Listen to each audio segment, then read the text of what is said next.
13 फरवरी 2026 ये कोई साधारण तारीख नहीं है। हर एकादशी का हम सभी श्याम भक्तों को बहुत बेसब्री से इंतजार रहता है। ये वो दिन होता है जब बाबा श्याम अपने भक्तों की हर इच्छा को पूर्ण करते हैं, जल्द से जल्द। विजया एकादशी नाम ही है विजया। हर क्षेत्र में विजय दिलाने वाली एकादशी है ये। अगर इस दिन ये उपाय जो भी व्यक्ति कर लेता है वो रातों रात करोड़पति से करोड़पति बन सकता है।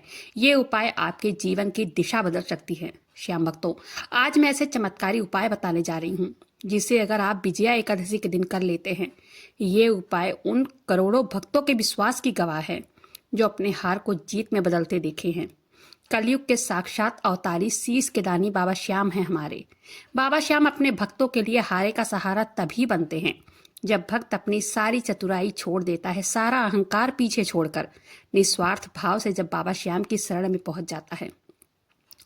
देखिए, जब तक भक्त ये सोचता है कि ये मेरा है, ये मैं कर रहा हूँ, ये मैं कर सकता हूँ, तब तक बाबा श्याम भी चुप रहते हैं। वो भी ज्यादा ध्यान नहीं देते हैं, कुछ नहीं करते हैं। लेकिन जैसे ही भक्त थक कर, हार कर, निराश होकर उनकी शरण में पहुंच जाता है ना, तब हमारे बाबा श्याम भी उसकी स्वयं ढाल बनकर खड़े हो जाते हैं उसके सामने। आने वाली 13 फरवरी विजया एकादशी बहुत ही शक्तिशाली एकादशी है, और वो भी फागुन महीने में पहली एकादशी जो पड़ रही है 13 फरवरी शुक्रवार के दिन। फाल्गुन महीना बाबा श्याम को बहुत प्रिय है। ये एकादशी जो आ रही है 13 फरवरी को, हर प्रकार की परेशानियों को खत्म करके हार को जीत में बदलने वाली एकादशी है। ऐसी मान्यता है विजया एकादशी पर साक्षात विष्णु भगवान और उन्हीं के अवतारी श्री कृष्ण का तेज साक्षात खाटू धाम में विद्यमान होता है। इस दिव्य तिथि पर किया गया एक छोटा सा भी उपाय, छोटा सा भी पूजा पाठ और निस्वार्थ भाव, श्रद्धा और विश्वास जब आप करते हैं, आपके बंद किस्मत को भी खोल देता है। अगर आप काफी समय से आर्थिक तंगी को झेल रहे हैं, आपके व्यापार में लगातार घाटे हो रहे हैं, या तो कर्ज के जाल में आप पूरी तरह से फंस चुके हैं, या घर में कलह कलेश हमेशा होता रहता है और आपको दूर दूर तक कोई प्रकाश की किरण, कोई रास्ता नहीं दिखाई देता है, तो ये उपाय आप जरूर से कीजिएगा। जानते हैं कि आखिरकार वो दिव्य उपाय कौन सा है।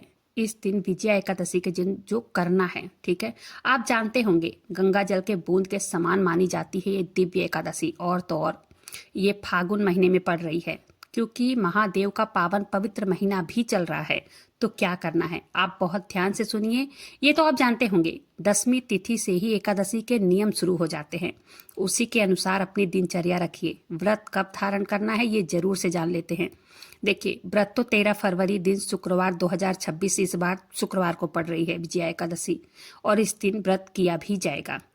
चलिए जान लेते हैं विजया एकादशी के दिन वो कौन सा उपाय है जो आपकी गरीबी दूर करेगा। इस उपाय को किस प्रकार करना है, चलिए ये जान लेते हैं। अगर वीडियो पर यहाँ तक आप आ गए हो, अगर वीडियो पसंद आ रही हो तो वीडियो को लाइक कर दीजिएगा। एक कमेंट में जयकारा बाबा श्याम का जरूर से लगा दीजिएगा। देखिए, आप सभी को करना क्या चाहिए अपने जीवन में तरक्की के लिए, अपने जीवन में आर्थिक तंगी को दूर करने के लिए, अपने पितरों को प्रसन्न करने के लिए। वो कहते हैं ना, कहावत तो सुना होगा ना आप लोगों ने, जैसा अन्न खाए वैसा हो जाए मन। जैसा हम खाते हैं वैसा ही हमारा विचार हो जाता है, हमारा मन हो जाता है। इस दिन भोजन भी सात्विक ग्रहण करना है, जो व्रत नहीं करते हैं उनके लिए। और जो व्रत करते हैं वो जैसे हर एकादशी का व्रत करते हैं ना, वैसे ही अपने व्रत को नियम पूर्वक धारण कीजिए और फलाहार का सेवन कीजिए। और इस दिन विजया एकादशी के दिन सुबह प्रातः काल जल्दी उठना है, और उठने के बाद अपने नहाने के पानी में थोड़ा सा गंगा जल डालकर स्नान कर सकते हैं, या जो तुलसी की लकड़ी होती है उसे पानी में घुमा लेना है। अर्थात तुलसी के मिश्रित जल से आपको ओम नमो भगवते वासुदेवाय या ओम श्री श्याम देवाय मंत्र का जप करते हुए स्नान करना चाहिए, ठीक है। तुलसी की लकड़ी का प्रयोग इस दिन पावन होता है, दिव्य होता है और सबसे श्रेष्ठ माना गया है। एक बात का ध्यान रखना है कि तुलसी की लकड़ी पानी में घुमाकर बाथरूम में नहीं छोड़ना है। 3-4 बार अपने नहाने के पानी में घुमा लीजिए तुलसी की लकड़ी को, दोबारा से अपने काम में यूज कर सकते हैं उसको, ठीक है। इस पानी से आपको स्नान करना है। सर्वप्रथम आपको यही काम करना है सभी को, ठीक है, विजया एकादशी के दिन। दूसरा, रोटी हर घर में बनती है, तो एकादशी के दिन आपको 2 रोटी बनानी है, ठीक है। अगर आप गौ माता के लिए एक ही रोटी बना रहे हैं तो ध्यान रखिएगा, ध्यान से सुनिए। उस रोटी के 2 टुकड़े कर लीजिएगा, नहीं तो 2 रोटी बनाइए, भले ही छोटी छोटी बनाइए लेकिन 2 रोटी बनाइए। प्रथम की रोटी जो 2 आपने बनाए हैं, खासकर घर की महिलाएं ये कार्य करें, क्योंकि एक रोटी गौ माता के नाम की और एक रोटी अपने पितरों के नाम की। उन रोटी पर देसी घी लगाना है, ठीक है। उस रोटी को ऐसे ही गौ माता को नहीं खिलाना है खाली घी लगाकर, रोटी पर थोड़ा सा मीठा रखकर ही गौ माता को खिलाना है चाहिए। देखिए, इससे हमारे घर में, हमारे संसार में, हमारे परिवार में मिठास बनी रहती है। इसके लिए रोटी पर चाहे थोड़ा सा गुड़ रखकर गौ माता को खिला दीजिए, थोड़ा सा या तो चीनी रखकर खिला दीजिए, ठीक है। उसके बाद क्या करना है, बाबा श्याम का स्मरण करते हुए, पितरों का स्मरण करते हुए ओम नमो भगवते वासुदेवाय, इस महामंत्र का ध्यान करना है और इस सुंदर सरल समर्पण के भाव से गौ माता को आपको यह रोटी खिला देनी है। इस कार्य को विजया एकादशी के दिन जरूर से कीजिएगा, समय बदलते देर नहीं लगेगी।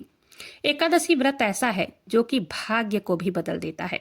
एकादशी पर बाबा श्याम को चरणामृत से स्नान कराना चाहिए, उनका श्रृंगार करना चाहिए, उन्हें चूरमे का भोग आज के दिन जरूर से लगाना चाहिए। साथ ही साथ मोर पंख उन्हें जरूर भेंट करना चाहिए। श्याम चालीसा का पाठ करना है और बाबा श्याम के मंत्रों का उच्चारण जरूर से कीजिएगा और कहिएगा, हे बाबा श्याम, मतलब अपनी परेशानी, अपनी मनोकामना बाबा श्याम के सम्मुख आप निर्छल भाव से व्यक्त कीजिएगा, ठीक है। बाबा से कहना है, हे बाबा, मेरी नैया बीच मझधार में फंसी है, खेवैया तुम ही बन जाओ, तुम ही हमारे सहारा हो। अगर आप हमारी परेशानी नहीं सुनोगे तो कौन सुनेगा? हम अपनी परेशानी तुमसे नहीं कहेंगे तो किससे कहने जाएंगे बाबा?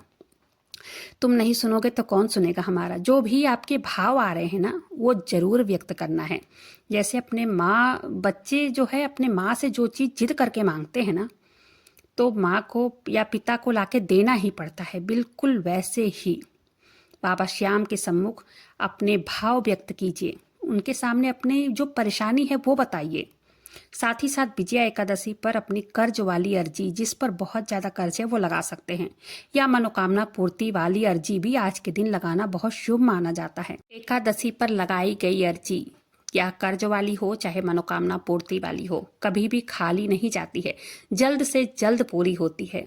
एकादशी पर किया गया अन्नदान, जलदान, भूदान, वस्त्रदान, गौदान, दीपदान, तुलसी का पेड़ का दान भाग्य को प्रबल बनाता है, श्रेष्ठतम फलों की प्राप्ति में से एक होता है। करके देखिएगा, लाभ जरूर से मिलेगा। एकादशी के दिन खूब सुंदर तरीके से पीपल के वृक्ष की पूजा करनी है, ठीक है। उस पर जल चढ़ाएं, दूध चढ़ाएं, दीपदान करें और भाग्य जो है ना, बदलेगा ही बदलेगा। श्री हरे विष्णु या श्री कृष्ण के या बाबा श्याम के मंदिर में जाकर दीपदान करना चाहिए आज के दिन, लाख गुना फलों की प्राप्ति होती है इससे। श्याम भक्तों, बाबा श्याम का आशीर्वाद उन्हें ही प्राप्त होता है जो सच्चे मन से बाबा श्याम से जुड़ते हैं। मात्र एक बार प्रार्थना करने से कुछ नहीं होता है, हर रोज सुबह उठते ही बाबा श्याम को याद करना चाहिए, उनका नाम सुबह उठते ही जपना चाहिए, रोज उनका धन्यवाद करना चाहिए, तब बाबा श्याम की कृपा होती है व्यक्ति पर। कई लोगों को मैंने देखा है कि महीने 2 महीने पूजा पाठ कर लेते हैं, महीने 2 महीने नाम जप कर लेते हैं या 1-2 उपाय कर लेते हैं और थक जाते हैं, हार मान जाते हैं, छोड़ देते हैं, किसी दूसरे भगवान के चले जाते हैं पूजा पाठ करने। देखिए क्या होता है पता, एक बात बताऊं आपसे, जैसे कि दरवाजे पे अपने कुत्ता बैठा हुआ है ना, तो कभी अगर आपने रोटी दे दिया और कभी आस पड़ोस वाले ने रोटी दे दिया, तो क्या होता है, मन में एक तसल्ली होती है कि चलो आज मैंने रोटी नहीं बनाई है तो आज कोई और दे देगा, उसका पेट तो भर ही जाएगा, हम नहीं देंगे तो कोई और दे देगा। लेकिन अगर वो कुत्ता कहीं नहीं जा रहा है, वो डॉगी हमारे दरवाजे पर ही आकर बैठा है और कहीं नहीं जाता है, हमारे दरवाजे से हटता ही नहीं है, जब तक हम उसे रोटी न खिला दे वो कहीं नहीं जाता है, वो किसी और के दरवाजे पर जाकर नहीं खाता है, तो हम भी जब तक उसको रोटी नहीं खिला देंगे तब तक हमारे भी खाना हम खा ही नहीं पाएंगे। हमारे अंदर एक उथल पुथल मची रहेगी कि हमने आज उस डॉगी को खाना नहीं दिया तो हम कैसे खा लें। मन में एक अजीब सी बेचैनी सी रहेगी, जब तक आप उस डॉगी को रोटी नहीं दे देंगे तब तक आप चैन से खा नहीं पाएंगे, चैन की नींद भी आपको नहीं आएगी। वैसे ही सेम, मेरी बातों को समझने की कोशिश कीजिए, वैसे सेम जब हम एक कोई दरबार पकड़ लेते हैं, बाबा श्याम का ही दरबार, जब हम उनके दरबार में हमेशा जाते हैं, हमेशा उनका नाम जप करते हैं, हमेशा उनकी पूजा करते हैं, उनका दरबार छोड़ते ही नहीं हैं, तो बाबा श्याम को आखिरकार थक कर हार कर आपकी सुननी ही होगी, आपकी मनोकामनाओं को पूर्ण करना ही होगा।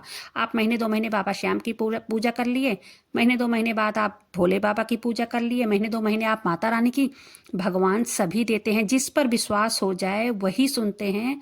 मतलब हर देवी देवता में अपना अलग तेज होता है, सब मनोकामनाएं पूरी करते हैं। तो पता है क्या होता है, एक आप किसी के दरबार में गए हैं ना, आप 3 जगह गए हैं, तो वो देवता सोचेंगे कि उन्होंने उनकी मनोकामना पूरी, जैसे कि कहने का मतलब समझिए, आज मैंने रोटी नहीं दिया कुत्ते को, मैं सोचूंगी कोई नहीं, दूसरे के दरवाजे जाता है वो दे देगा। वो सोचेंगे मेरे दरवाजे पे बैठा रहता है मैं दे दूंगी। इसी तरह से अगर मेरे यहाँ मैंने रोटी नहीं बनाई, आज मैंने चावल खा लिया, मैंने सोचा आज उनको रोटी वो दे देंगे, अगर वो उन्होंने भी चावल बना लिया, वो भी आज रोटी देना भूल गए, मैं भी रोटी देना भूल गई, मतलब मैंने सोचा वो दे दिया, उन्होंने सोचा मैंने दे दिया। आज हम लोगों ने भी रोटी नहीं बनाई है दोनों ने, आज उसको तो कुछ भी नहीं मिला, कुत्ते को वो तो भूखा ही बैठा हुआ है। यही सेम होता है कि अगर एक दरबार पकड़ लिए हो तो जब तक आपकी मनोकामना पूरी ना हो जाए उस दरबार को छोड़ना ही नहीं है, उस पीछे पड़ जाना है बाबा श्याम की, जिद करना है कि बाबा श्याम मेरी ये मनोकामना आप ही पूरी करोगे और कोई नहीं करेगा। मुझे आपसे ही उम्मीद है, आपसे ही आस है, तो आप ही करोगे और मुझे कहीं नहीं जाना है।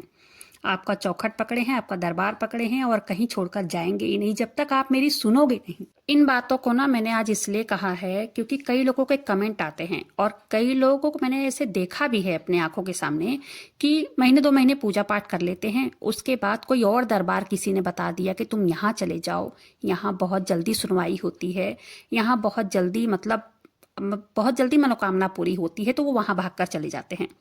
कहीं भी चले जाइए लेकिन एक ही दरबार पकड़िए। अगर आप जिसको भी जो भी देवता को दिल से मानते हो उनका दरबार पकड़े रहिए। आप बालाजी को मानते हो तो बालाजी के चरणों में चले जाइए। देखिए ये मेरा कहने का मतलब सिर्फ यही है कि जिस भी भगवान को दिल से मानते हो पूरी समर्पण के साथ, श्रद्धा के साथ, विश्वास के साथ उनका दरबार पकड़े रहिए और छोड़ना ही नहीं है। क्यों छोड़ना भाई, भगवान सब एक है और सारे भगवान मनोकामना सभी भगवान पूरी करते हैं। तो पता नहीं मेरे समझाने का तरीका आप लोगों को सही लगा कि नहीं लगा, मैं अच्छी तरह से आप लोगों को समझा पाई हूँ कि नहीं ये मैं नहीं जानती, कमेंट करके जरूर से बताइएगा। क्योंकि कई लोगों के ना कमेंट आते हैं कि बाबा श्याम हमारी सुनते नहीं हैं, हमारी मनोकामना हमने अर्जी लगाई, हम पूजा पाठ कर रहे हैं, हम नाम जप कर रहे हैं, फिर भी नहीं सुनते हैं। आप इतना जल्दी हार मत मानिए, रोज कीजिए, रोज पूजा पाठ कीजिए, रोज मंत्र जाप कीजिए, उनसे विनती कीजिए, प्रार्थना कीजिए, एक न एक दिन जरूर सुनेंगे। आज नहीं तो कल सुनेंगे ही, क्यों नहीं सुनेंगे। इतने भक्तों की पुकार बाबा श्याम सुनते हैं, इतने भक्तों की मनोकामनाएं पूरी करते हैं, तो आपकी क्यों नहीं सुनेंगे। सुनेंगे। बस दिल से, श्रद्धा से, मन से, विश्वास से बाबा श्याम की पूजा कीजिए, आराधना कीजिए, उनसे विनती कीजिए। ठीक है, अभी के लिए इतना ही वीडियो में। मुझे आशा है, उम्मीद है वीडियो आपके लिए मददगार साबित होगा। कुछ पूछना चाहते हो तो कमेंट करके पूछ सकते हो। आपका अपना चैनल है, सभी सवालों के जवाब मैं कमेंट बॉक्स में दूंगी। प्रभु का स्मरण करते हुए जय श्री श्याम जरूर से लिखिएगा, बिल्कुल मत भूलिएगा। ठीक है, जय श्री श्याम, हारे के सहारे की जय हो।